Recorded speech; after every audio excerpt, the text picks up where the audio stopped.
Welcome to the We Are More podcast. My name is Alyssa. And my name's Bree. We're two sisters passionate about all things faith and feminism. We believe that Jesus trusted, respected, and encouraged women to teach and preach his word. And apparently that's controversial. Get comfy. You're a witch. That's really hurtful. Is it? I think so. With the way you said it, your inflections. I have so many songs to go with this episode. So periodically Brie will just sing, which is pretty par for the course. Yeah, it's pretty much me. Yeah, that sounds right. I've been thinking, okay, have you seen those things? This is old. This is like, I'm out of date, but have you seen where people go, oh, if I had a starter pack, or if this character from this show had a starter pack? Yeah. If I had a starter pack, it would most likely be Birkenstocks, claw clips, those waffle shirts from Aerie, a Starbucks. So you're a basic witch, is what you're telling me. A bottle of wine, and a DJ. A DJ? I'd be a DJ. Oh, you'd be a DJ. Yeah. Not like you'd have one following you around like. No, we tried that. That didn't work. So happy Halloween, everyone. Happy Halloween. Spooky, scary skeletons. Except not skeletons. We're talking about witches. We are. But you do have, I bought Brie a painting for her birthday. Yeah. And it has spooky, scary skeletons on it. Except the title of it is The Winds of Change. I need you guys to know, I love to gift give. It's just like part of who I am as a human. And Brianna constantly, she'll out of nowhere goes, do you feel that? And there's no context, okay? You're talking about something totally different. She goes, can you feel that? It's the winds of change. And so I found this painting, and it's a Disney still from, what's it from? Fantasia. Fantasia, that's it. And, I mean, we're not, like, big Fantasia fans or anything, but we are big Disney fans. Yeah. And it's entitled The Winds of Change. Guys, I've never been more proud of myself. I just need to get a nail, and it's going up in my wall. I think we have nails. I haven't been able to find one lately. I'm absolutely certain that in this house somewhere, there is a nail to be had. But do you know what that quote is from? I don't. Really? No. It's from Monsters, Inc. Where in Monsters, Inc. is they talking about spooky, Randall? scary He goes, skeletons? do you feel that? Oh, the winds of change. The winds of change. Oh. Yeah. I was still on spooky, scary skeletons. Oh. That, I mean, there are skeletons in Fantasia. But there aren't in Monsters, Inc. Listen. Unless it's a really different movie than I thought. It is. Monster skeletons. And they will send shivers down your spine. Oh, good. And anyways.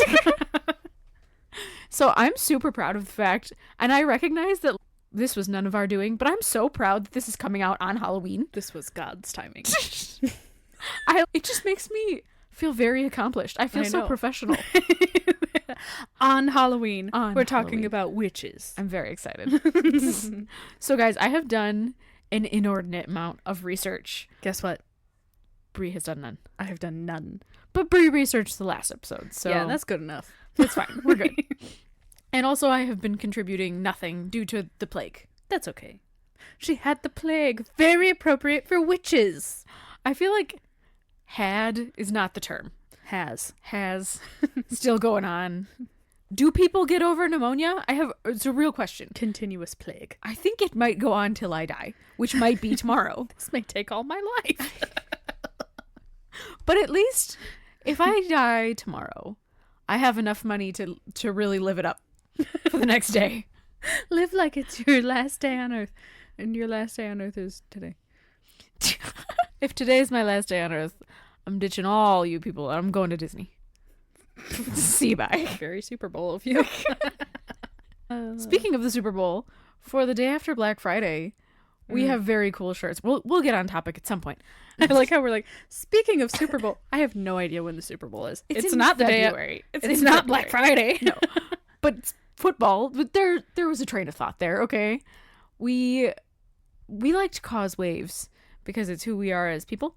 Yeah. I don't know if you all have noticed this yet, but our family is very into like football, particularly on Thanksgiving, Black Friday, I don't think particularly on. I think it's continuous. They love football Okay, all the time. we have to be present for it on the holidays because we're all together in one big house for like 4 days. And so for the last, I don't know, for one of the games on Black Friday, I think there's multiple games on Black Friday. Do not look at me. Girl, I have I no don't know. idea. But we ordered shirts and a hoodie for my daughter that all say "Go Taylor's boyfriend." And I'm so excited about I it. hope they're still together. I don't even care. My boss texted me this morning and he was like giving me a list of things to do, and at the end he's like, "Go blue." And I said, is there a game today? Go football. And he goes, "Michigan versus Michigan State is playing, I think, tomorrow." Oh, I said, really? "Oh, well, go blue then." I have made a family brand out of being, if you are not from Michigan, Go Blue is like U of M, University of Michigan. And if you say Go Green, it's Michigan State. And I have made a personal brand out of being a Michigan State fan, despite the fact that I could not possibly care less about any sport ever. Because Alyssa solely likes to push the buttons of everybody around her. Our whole family is U of M fans, and I think it's hilarious. And whenever anybody asks me about it, I very seriously just say, "Well, I look better in green." Yeah. And the looks that I get. It goes better with my eyes. It does. And my hair. It does. My personality. Well, you know. And on to witches. So today, we're going to be talking about the Salem witch trials, and also the Hartford witch trials, and also the Pendle witch trials, because I did so much research. Proud of you. Hartford just reminds me of Gilmore Girls. I mean, that's exactly where it was. So there you go. Fantastic. So we'll be talking about the Gilmore Girls witches. Hope New you guys are England. prepared. So we're going to start with the Salem witch trials because, I mean, I think that's probably why you're all here. That's the most famous ones for us here in the United States. So the Salem witch trials were between February of 1692 and May of 1693. So not like a long time. I just almost made a joke about 1692. Was it an inappropriate joke? No. Then make the joke. Columbus sailed the ocean blue. Well, that's wrong. I know. Anyway, so I think we think of this as a long period in history, and the reality is it was just over a year, and really most of it happened in the summer between those two. Mm-hmm. Like, so the summer of 1692 was when the furor. Can I say something stupid? Okay. When I think Salem witch trials, I do not think the United States of America. Well, I mean, they were still colonies. Yeah, but Yeah. I picture it in England. Okay, well, that's wrong. I can't help you there. I just don't want to be associated with it. I'm like, send it over the ocean. Well, in England, in Europe, I guess, lots of research, guys, between the early 15th and the early 18th century, 500 people were executed for witchcraft. Across the pond. So, yes, so across the pond. So, when you do talk about witch trials globally, Salem is kind of just a blip. Yeah. But for us, because it happened in the country we're living in, and it happened a lot later than most of the European witch trials, it seems like in Europe they thought they moved on. They thought they were better than this now. You know, like, yeah, we've moved on. We are better. Yeah, like we're more educated. We don't think about this anymore or whatever. And then all of a sudden Salem happens like 80 years after the main ones in Europe. We're behind the times. Yeah, and so it was kind of a big deal. Yeah. So the Salem witch trials started with 2 young girls.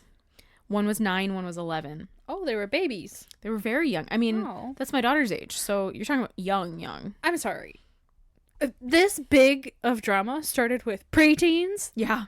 What the heck is this? We have preteen drama in our history? Preteen drama. I mean, probably a lot. My gosh. So their names were Betty Paris and Abigail Williams. Now, Betty was the daughter of Reverend Paris. Mm-hmm. So he was the pastor of the Salem area at the time. So he would have had a lot of power and influence. And then Abigail was her cousin, Betty's cousin. And I believe Abigail was living with them at the time. And all of a sudden, the girls start acting real weird. As all 9 and 11-year-olds do. But, like, they're contorting their bodies. They just watched The Exorcist and were confused. Leave them be. In the 1690s? Yep.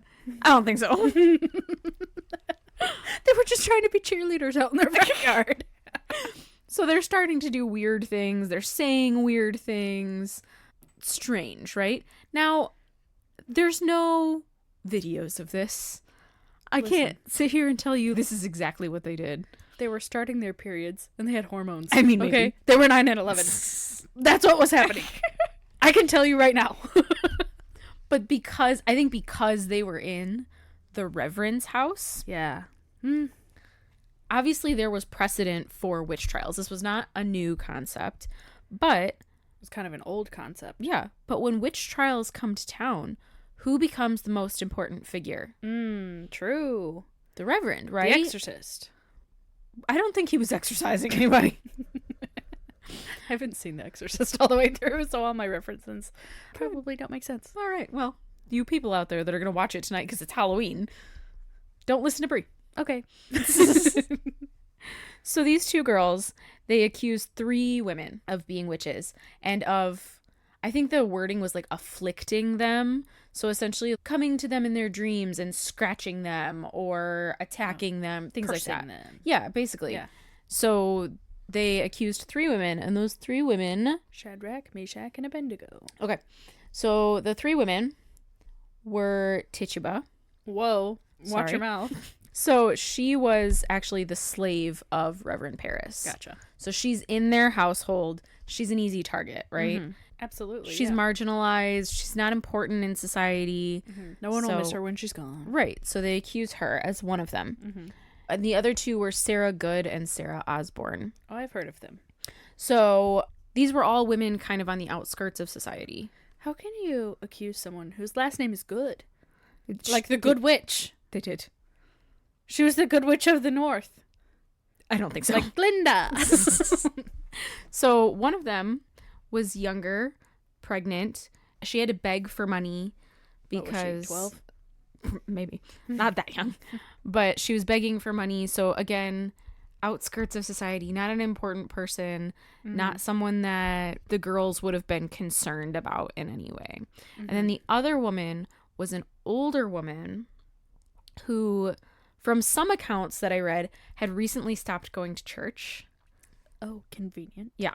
Was someone that wasn't super well liked, you know, again, on the outskirts of society. So I feel like putting myself in these 9 and 11-year-olds' shoes, that makes sense that they would try to pick people who wouldn't be missed or weren't connected well or... Well, who's going to question that? Yeah. These are already people that if we kick them off the island, nobody's going to care. Yeah. Which is horrifying. Poor unfortunate souls. Right. But at the same time, I caught it. I caught it. Sea witch. Thank you.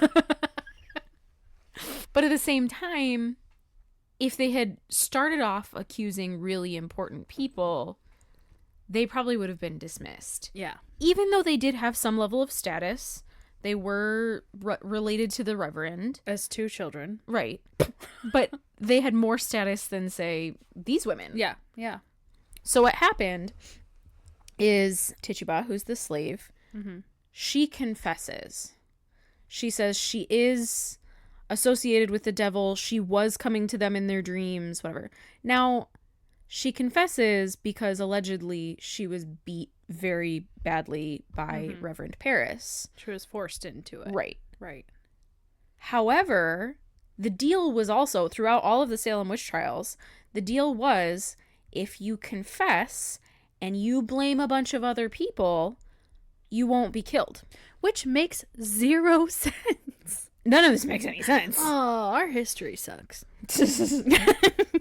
But that was kind of the deal. So on both sides, where on the one side she's getting beaten and told you're going to confess to this whether you like it or not. Yeah. And then on the other side, she's trying to save her own life. Right. Which, I mean, can you blame her, for heaven's sake? And I mean, she's in that household. There's these 2 girls that she's probably been caring for as long as they've been alive. She probably feels maybe protective of them in some way. there's a possibility. I'm just speculating. Yeah, for sure. So the other 2 women did not confess. Mm-hmm. As they shouldn't. The Sarahs did not confess. Mm-hmm. Now, the Sarah that was pregnant, the younger Sarah, she was actually already a mother, and her daughter was now having to be raised by someone else. Mm-hmm. And she had her baby while in prison. The baby passed away, unfortunately. And then once she had the baby, she was accused, found guilty, and hanged. Ooh. The other Sarah, I believe, died in prison because she was old. Why do we always think of burning the witches when they were hanged? So none of the U.S. witches were burned. Now, that's not to say that didn't happen other places. Gotcha.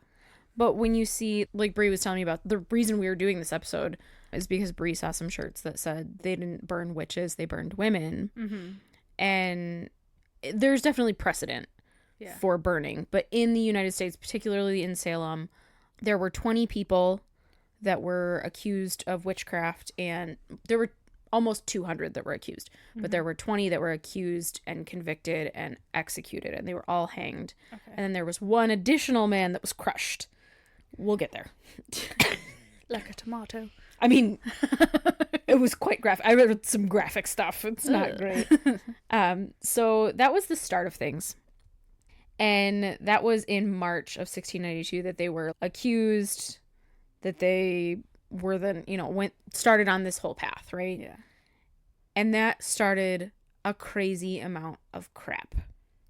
So in the end, there were 4 main girls that were accusing people. So it was Betty, Abigail, and then there was Ann Putnam, who was 12, and Elizabeth Hubbard, who was 17. So these 4 girls are primarily responsible for accusations, okay? Gotcha. So they start the path. Now, there's a lot of control around them. Mm-hmm. And you have to ask, where's the control coming from? Satan. I don't think that's it. I mean, you could make that argument. But a lot of the control is coming from the men around them. Gotcha. Now, these 2 first little girls, they're acting super weird. There's actually some theories as to why. One of the theories is that... Periods. That's your theory. I don't know that that's been substantiated. I think it should be. But one of the theories is that they had a very heavily rye-based diet. And rye can get a fungus in it. There's a fungus among us. There is. That can make you act super weird. So that's one theory as to why that might have started. But remember that the father here is the reverend who has something to gain. Right. Now, later on, another one of the women that gets accused, but I believe it's Ann Putnam's father. So Ann starts acting weird too, right? And her dad is feuding with this woman whose land kind of backs up to his. Mm-hmm. They've been feuding for a long time. She is an upstanding member of the community. She goes to church. She's like everybody's grandma. Everybody loves her. The BFF. Except Mr. Putnam. So Mr. Putnam now tells, in theory, the theory is that he tells his daughter, accuse her. That way we'll get her land. Yeah. Because she was in control of it, and women didn't have a lot of rights in the first place. So the fact that she had any control of this property, she's hanging on by a thread. Heck yeah. All he needs is one little thing to break that thread. Oh, you're going to sing a song. A tiny little... The rumor weed. You're on the rumor weed. Yeah. Never mind. At least I knew where that one was going. So then you've got that man in power. Yeah. Then you've got the judges, the magistrates, the religious leaders that come in to decide the fate of those who are accused, saying guilty or not guilty. Always guilty. And they're perpetuating it in a really horrific way because, like I said, the deal is if you want to be found innocent, you have to say, yes, I'm in line with the devil, but plus also, here's 4 other people that I saw in line with the devil. Which is crazy. It's all about power, right? And so about 200 people, not quite 200, but right around 200 people, were accused over a very short amount of time. Think of how many, like, almost every day. Oh, yeah. You're having these cases. And actually, there were a couple of animals, too, that were tried. There was a dog. What? And I want to say a pig? Were they allowed to speak up for themselves? I don't know, but they were executed. This is very Charlotte's Web. It's very strange. I don't like that. Dr. Dolittle and whatnot. It's wild. But think of how often this is happening. This is almost constant. Yeah. And then you look at why. I want to get through this one so that we can talk about some of the other trials too. But, oh, I'm sorry. By the end, there were 10 women and girls that said they were afflicted by witchcraft. So those 4 that I said before were the main 4. But by the end, there was like a group of 10 of them. And they would go in and they would provide something called spectral evidence. So Like remember, the moon and the stars? not quite, but remember that this is a legal court in the United States. Now, this wasn't the United States at the time. It was colonies. But still, this is a legal proceeding. And this group of girls, however many there were accusing you at the time, would stand up in court and they would present what they would call spectral evidence. So that's where they can see something. So if I was to be like, Brianna is scratching my eyes out. With my third eye? Yeah. And ripping my leg off and whatever. What? I couldn't think of anything else. That was the first thing that came to my mind. Okay. The first thing that came to my mind is, she's ripping my leg off. But they would present this spectral evidence. They would contort. They would look crazy. They would whatever. And that was taken as evidence against the people being accused. I want to say so much that, like, oh, they're so stupid back then, but I guess it's not like they had access to the internet. Well, And that time was very different.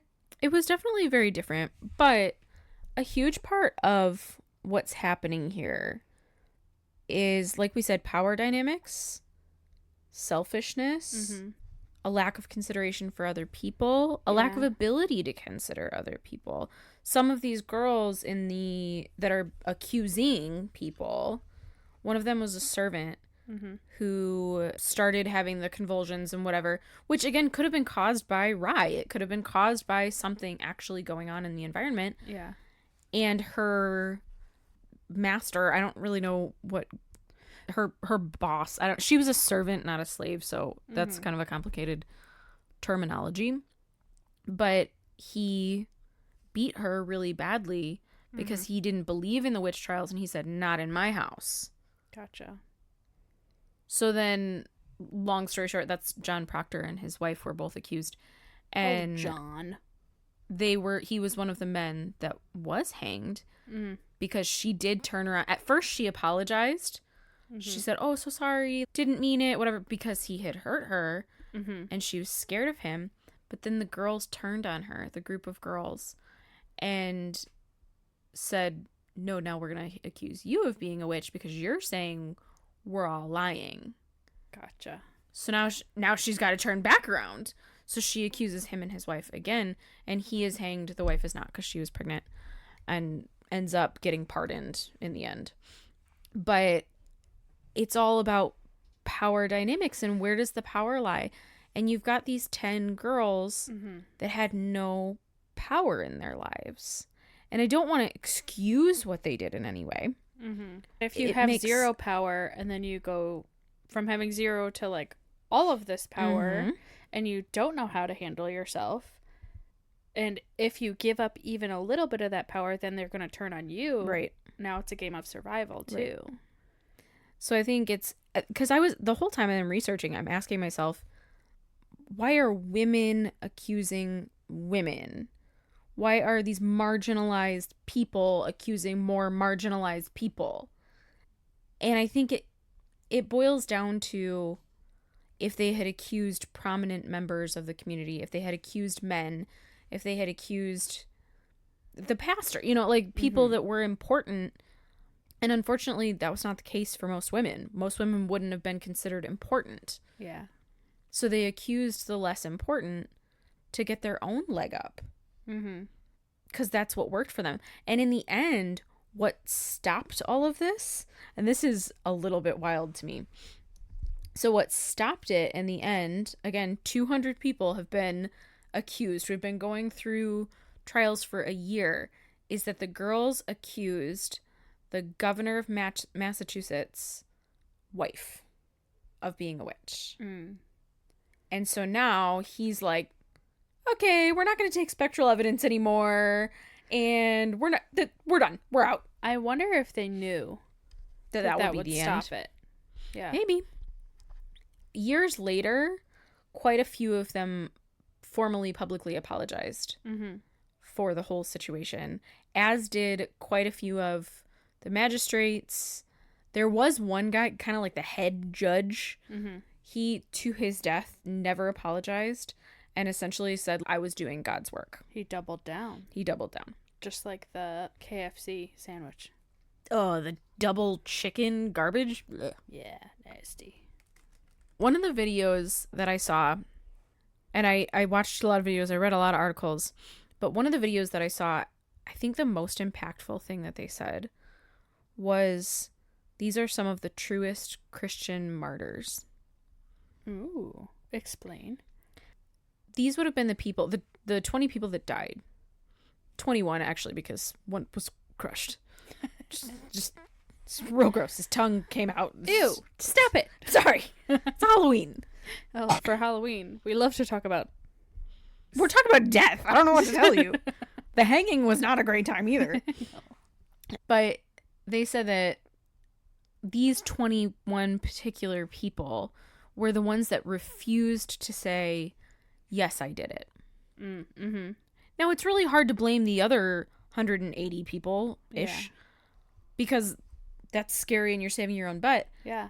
But at the same time, the 21 people that died, refused to say that they were witches. Mm-hmm. They refused to say they were in line with the devil. Yeah. Now, you can say for whatever reason, but I would guess that for a lot of them, it was based on their own faith. Mm-hmm. I'm not going to align myself with that.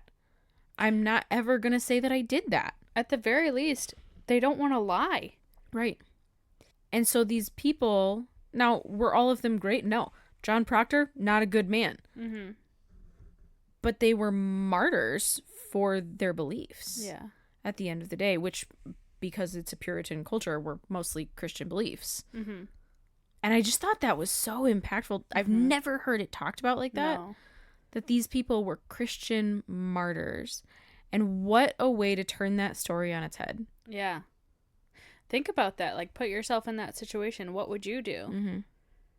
Would you stick to your guns and know that you're facing death? Mm-hmm. Or would you lie and accuse someone else? Mm-hmm. That's a tough choice. Just And- to save your own butt, you know? Well, I mean, and only 10% of them did that. So Mhm. it's a very small percentage, and I Yeah. think that's probably representative of what would actually happen if this Mhm. happened today. Yeah, oh yeah, for sure. It's very hard to blame people for, when you're facing death, working to save themselves, and yet at the same time, the people who paid the ultimate price, we call them witches. Still. Yeah, still. We call them the Salem witches. Mm-hmm. And that's got to be, they're not on Earth anymore, but that's pretty rough. Mm-hmm. I just thought that was so impactful. And remember that 70% of the people in the Salem witch trials that were hanged were women. Mm-hmm. It wasn't all of them, but it was a huge percentage of those who were accused and those who were hanged. Yeah, I'd love to dive deeper sometime into women turning on women Mm-hmm. and how that is not a new topic. No. We're doing that today Mm-hmm. in so many ways. Just simple things like, oh, you don't homeschool your kids? I do. Mhm. Shame on you. Or, ooh, you're going to work? Oh, you shouldn't. You should really, like, your greatest calling is to be a wife and mother. You Mhm. should want and love to stay at home. Mm-hmm.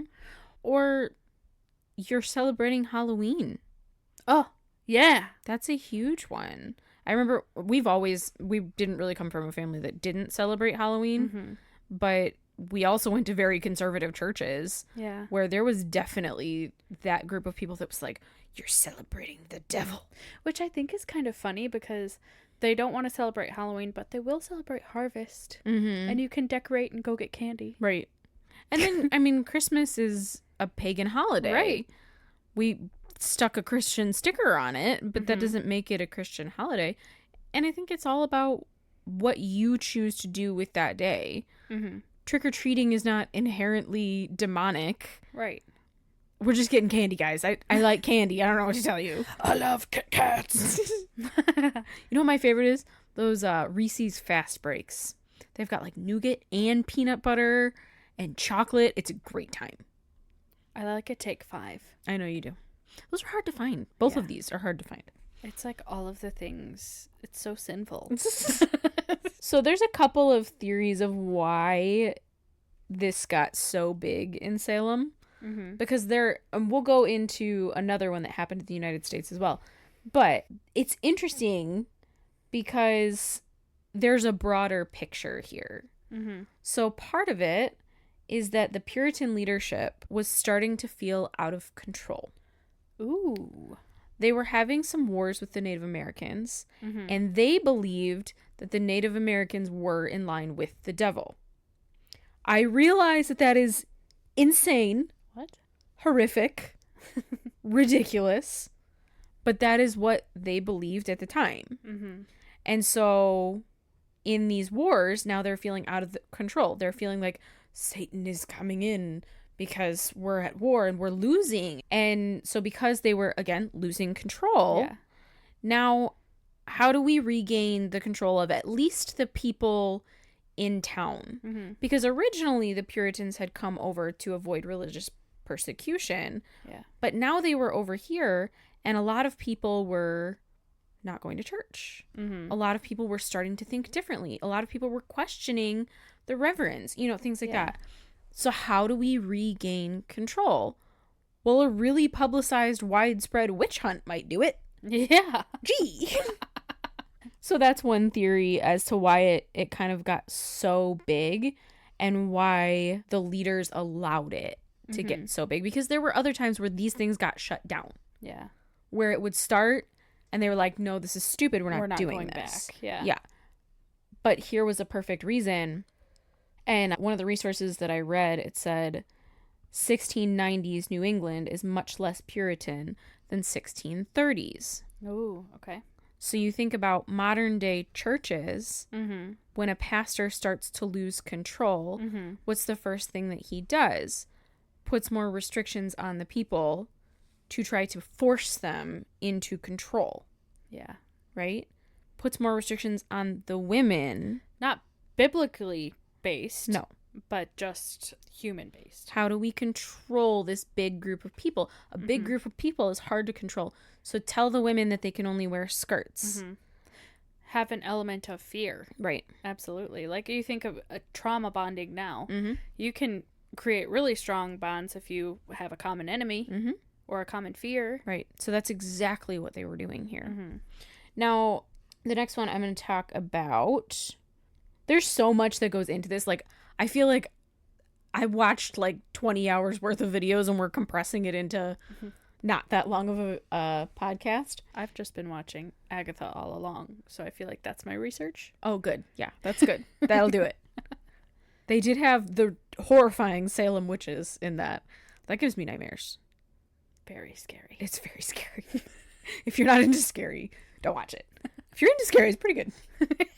But anyway, so the next ones I'm going to talk about were a little bit earlier in time, and they were the Connecticut witch trials or the Hartford witch trials, depending on who you ask. The Gilmore Girls. The Gilmore Girls witch trials. Because that's all we know about Connecticut. Or Hartford. Or Hartford. So these happened in a longer period of time, but they're not quite as famous because there were less cases tried over quite a long period. But it was between 1647 and 1663, and it was the very first large-scale witch trials in the colonies. There were 37 cases tried as opposed to almost 200 in Salem. Oh. And 11 people were killed. Again, most of whom were women. What's 11 divided by 37? What? I don't know. I I'm have an trying to English figure out degree. percentages. Use your phone. Because I feel like that's a bigger percentage of people. Percentage-wise, oh yeah, like a lot more percentage-wise. You were, if you got accused, you were less likely to survive it. Yeah. But a lot less cases over a long stretch of time, as opposed to a single year, and then you've got almost 200 people. Mm-hmm.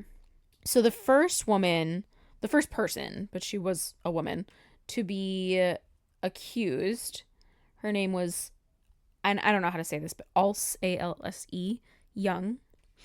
And call her Alsey. She was the first person executed for witchcraft, likely in the American colonies.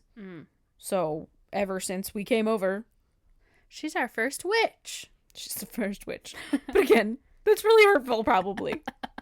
So she was executed in May of 1647, and there are no surviving records about her trial or charges. So nobody really knows what she was accused of, what the evidence was. We just know that she was executed. And one of the theories is that she was potentially in line to inherit her husband's land. Oh, power move. So that's a theory. It's not proven for sure, but that's what happened with her. So then the first recorded confession of witchcraft. So she didn't confess to it that we are aware of, but the first confession was Mary Johnson. Why would you be spared if you confessed? Doesn't it make more sense? Like, if you're confessing, let's get rid of you. Yeah, but if you confess and you blame someone else, then the trials keep going, and they have a vested interest in the trials continuing. True. I don't know, it seems shady. So the first confession was from a servant. She was a servant named Mary Johnson. She was accused of theft in 1648 and then was extensively tortured and interrogated. And after that, she confessed to familiarity with the devil. Oh, ew. Yeah. I mean, it's dark and icky. Her execution was delayed, but she actually was executed in the 1650s. So even though she confessed, she was executed. And then these are like the three main ones. Again, there were 11 people, but these are the three main ones. There was Catherine Harrison, who was a former maidservant of one of the captains in the area.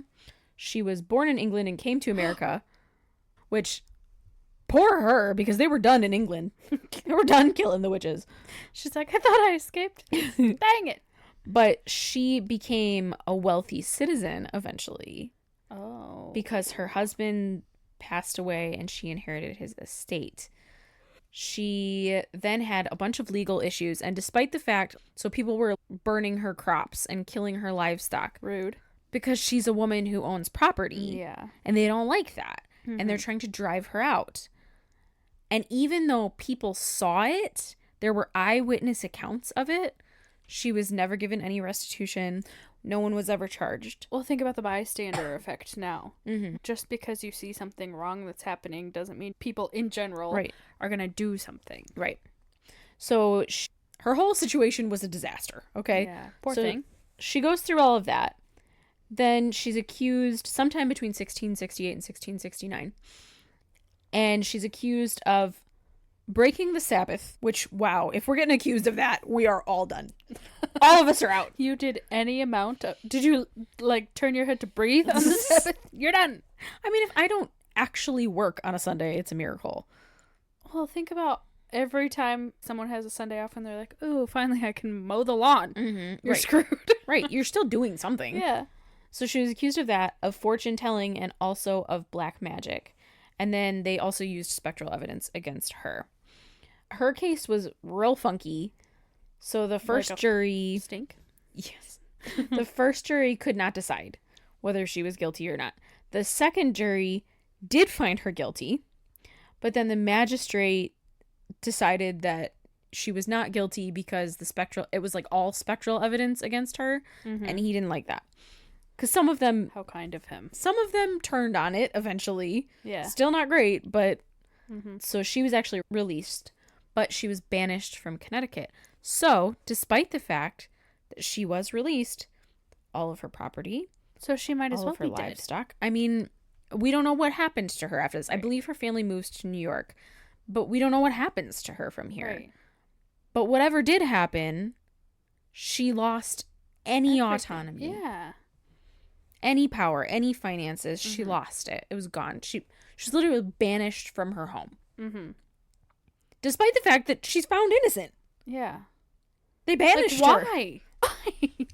I don't know.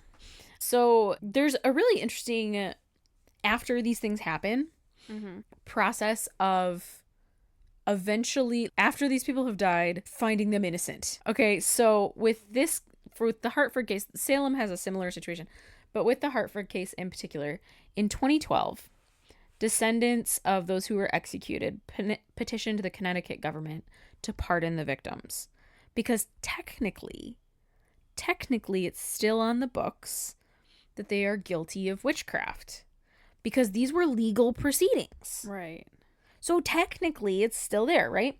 So that was in 2012. The motion was not passed. 2012 was a rough year. We thought the world was going to end. Yeah, and then it did it in 2020. Dang it. All dang. But the motion didn't pass. Okay?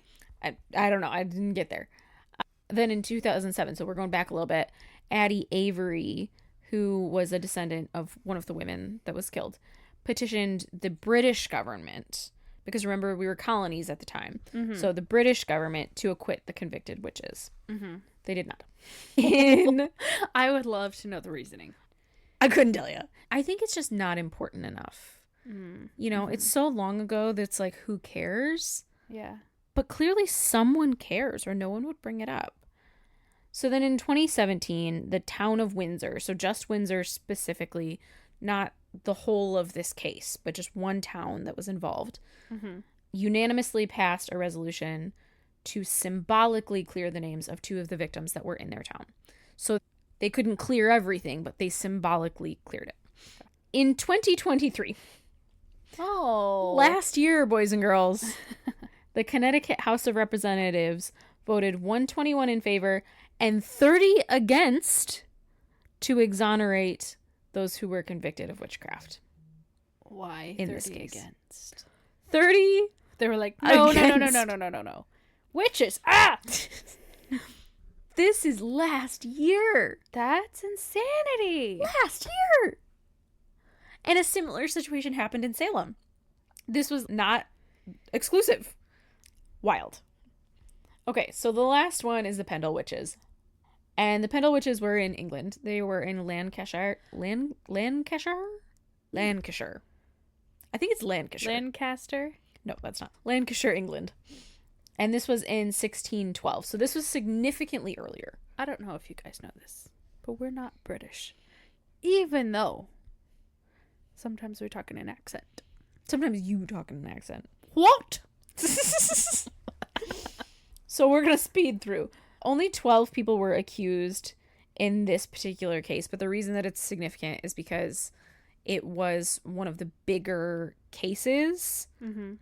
Even though 500 people were executed in Europe, it was over a huge period of time. So this was one of the hot spots, right? Oh. So 12 people were accused. 9 women and 2 men. So that's how many were tried at that point.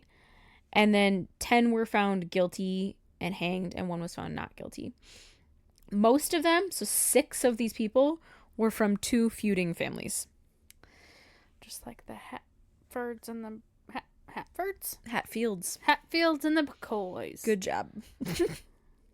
I know history. But I think it's important. This one I'm not going to talk a ton about because we're getting to the end. But I think it's important, again, power dynamics. So the way that this started is kind of a wild story. So buckle up. The original accuser was a man. He's walking through the forest. He comes upon a beggar woman. She asks him for some money. Now, the current assumption, based on current knowledge, is that this man likely had a seizure or some kind of medical event. He passes out. Someone finds him, takes him to a local inn. They revive him. And when he wakes up, he tells this story. He says, I met a beggar woman on the road. I said, no, I wouldn't give her any money. and a dog came out of the forest and started talking to her. And the dog said, "Do you want me to kill him?" And she said, "Yes." Why wasn't the dog tried? Why wasn't there evidence of a dog attack? Like, there are many questions here. There was no dog. So he accuses her. They bring her in. She admits to this after, again, a lot of coercion. Mm-hmm. She's a beggar. She has no status in society. Yeah. She just doesn't want to die. That's what this boils down to. And he actually was going to say, according to records, he was going to pardon her, to say, forget it, whatever. Because I'm insane. Probably because he didn't believe himself. Yeah, I mean, really, like, yeah. Probably because he didn't believe himself. Or hot goss time. He was trying to do something bad to her, and he was like, no, I'll pardon you. Yeah, I mean, that there are many possibilities. Mm-hmm. This is an old story. A lot of it is lost to time. Yeah. But what happens is his son was called because his dad is passed out in this random town. Mm-hmm. His son comes in and is like, heck no, we're accusing her. So she ends up being accused of being a witch. So then from there are two feuding families, right? And they're feuding because both of them are impoverished. And they are basically fighting over who gets to beg where. Okay. They also think that there might have been some aspect of natural healing going on. So, like, potentially they were using herbs and stuff to try and help heal people. Yes. Mm-hmm. Which, at the time, probably would have been considered witchcraft. Which is weird because I feel like all medicine back then was homeopathic. Well, yeah, but this one was being done by women. Oh, okay. I mean, that's it. That's what's happening. Mm-hmm. And so, in order to save her own butt, she accuses this other family because, hey, they're annoying me anyway. I'm going to accuse them. Now, both of these families were led by matriarchs who were, like, in their 80s. Both of whom were executed, along with huge percentages of their families. So it didn't work out. Sorry, Grandma. Didn't work out. But it's so interesting to dive into this. And on Halloween yet. On All Hallows Eve. It's so fun to look at these stories and pull them apart in a way I've never seen them before. Yeah. To look at the Salem witches and say, you were martyrs for your faith. Yeah. Instead of saying, oh, you were witches. Right. And I think we go along with the story because it's an interesting story. Mm-hmm. It's a wild story. It's a spooky story. Like, if you go to Salem, it's super kitschy. Mm-hmm. Now, I've never been, but I've seen lots of videos. Very hocus pocus. Yeah. And, you know, I don't necessarily think there's anything inherently wrong with that. Every town has their thing. Yeah. Michigan has a lot of apples. There's a lot of apples here. And cars. Cars, yeah. So many cars. But I don't necessarily think there's anything inherently wrong with it. But I also think it's important to dive deeper into these stories and to ask bigger questions. Why did it happen? Why were women turning on women? That's why those shirts are so popular right now. They didn't burn or hang witches. They killed women. Right. Where do we draw the line today? Right. Because I was talking to my mom about this. Our mom. No, just yours. She's been aggravating me. Just kidding. Sorry, Mom. You haven't been. But I was talking about her about this the other day. And obviously on a much smaller scale, but I was relating this to the witchcraft scare of our childhood. Yeah. So we grew up in the era of Harry Potter. Mm-hmm. And yet, as little conservative Christian children, if you said the words Harry Potter... Oh, yeah. You were getting grounded for a month. I remember when you started reading them and you in high school. Yeah, in high school, and you had to hide it. You put different book covers. I did. On your books to hide that you were reading them because we were rebels.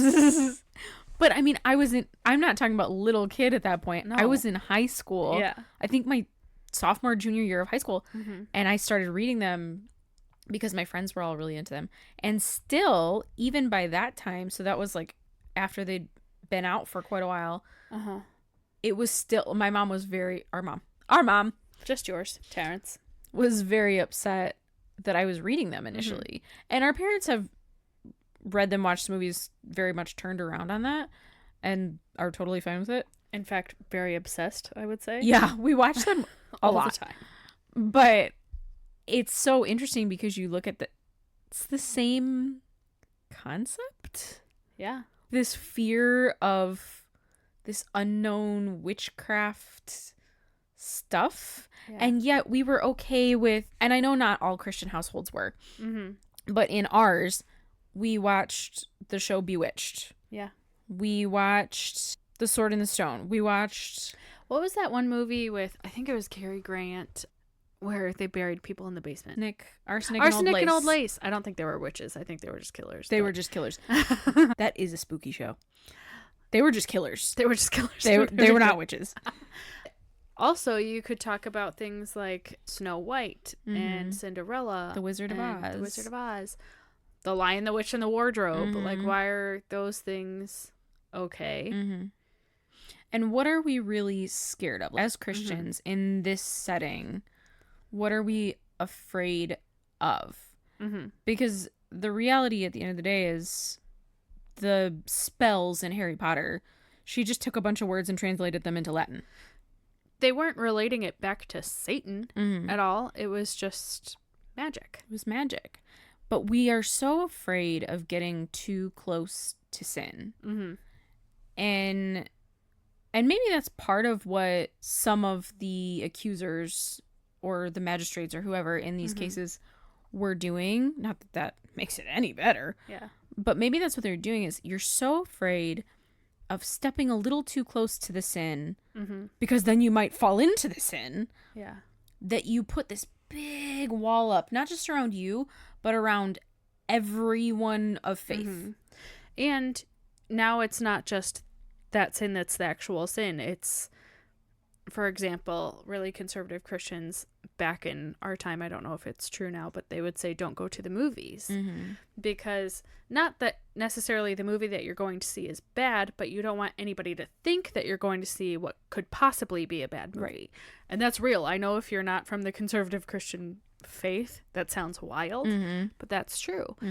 Or don't go into a restaurant that serves alcohol. Yeah. Because even if you're not getting alcohol, someone might walk by and think you're getting alcohol, and then that could damage their faith. Right. So now all these things become additional sins, like going to the movies is a sin. Going to that restaurant is a sin, even though it's not. Right.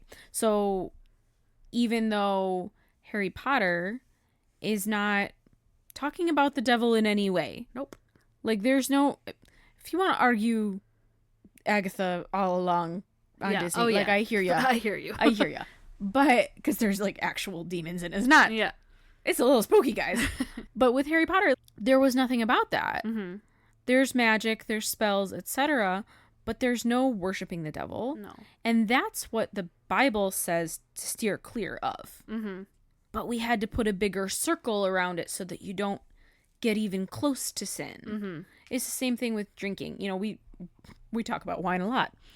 I just drink it now. Conservative Christians, at least the spaces that we grew up in, did not drink. You do not drink. You do not drink? Ever, ever, ever. Even though Jesus did. Not for health purposes, not for anything else. And if you choose not to drink, no issues with that. 100% your own decisions. Yeah, absolutely. But to look at the entire Christian community and say none of you can drink because the Bible says don't get drunk. So now we can't drink at all. I think more specifically it says don't make anything else an idol, right? So if you're an alcoholic, I do think you're making alcohol into an idol. But if you're having a glass of wine, I'm not going to follow you for that. But we had to draw a big circle. And once you draw your own big circle, you got to draw it for everybody else because you don't want to be all alone. Right. Because if it's a sin for you, it's got to be a sin for everybody else. We don't understand nuance. The idea of misery likes company. So if you're miserable, you don't want to be miserable alone. Right. So you're going to draw everybody else around you into that. Right. Yeah, it's such an interesting, as we relate it all back into the witch trials, I think it absolutely is about exerting power over the people around you. Whether that's through the church whether it's through the witch trials, whether it's through men telling women what they can wear and what they can do with their bodies, it's exerting control. It all falls back onto that. And what can we do to step out of that? Here on the Halloween. Here on Halloween, we have a Christmas message for you. We do? I don't know. It'll be really interesting if one of these comes out on Christmas. Maybe we'll do the trifecta. Halloween, Thanksgiving, Christmas. I think on Christmas we should talk about the ghost stories. Sure. Like a Christmas Carol. All right, so I think that's all we have to talk about today. I hope you guys have an amazing Halloween. I hope you watch a scary movie, eat some candy, have a good time, and then call into work tomorrow. Oh, I was going to call into work I was going to pre-warn them. Like, I'm a freelancer, so I do what I want. That's nice for you. I was going to be like, I'm not working on the 1st. But I've had the plague, and I had to call out a lot, so I can't do that. It's a bummer. But I hope that you guys can. I think that they should, hot take, controversial take. Are you ready for it? Yeah. Halloween should always be on a Friday. 100%. Why are we doing this to ourselves? This is ridiculous. Like, I don't care about October 31st. I don't care what it is. It should just be the last Friday of October. I'm good with that. Friday or Saturday. I'm okay with Saturday also. Yeah. Even Either better. way. All right. Wow. Well, now that you've heard us rant for a while. I love you. Woo! All right. If you know anybody in, let's see, Salem. If you know anybody in Salem or Massachusetts. Or England. Or Hartford. Any of those places that might want to listen to our craziness. Please share this with them. Hey, if you know any witches. Hey, maybe I know they would one. enjoy She's looking at me right now. Shut up. But we'll see you guys next week for, I don't know what yet. The winds of change. All right, we'll see you next week for the winds of change. Bye, we love you. Bye.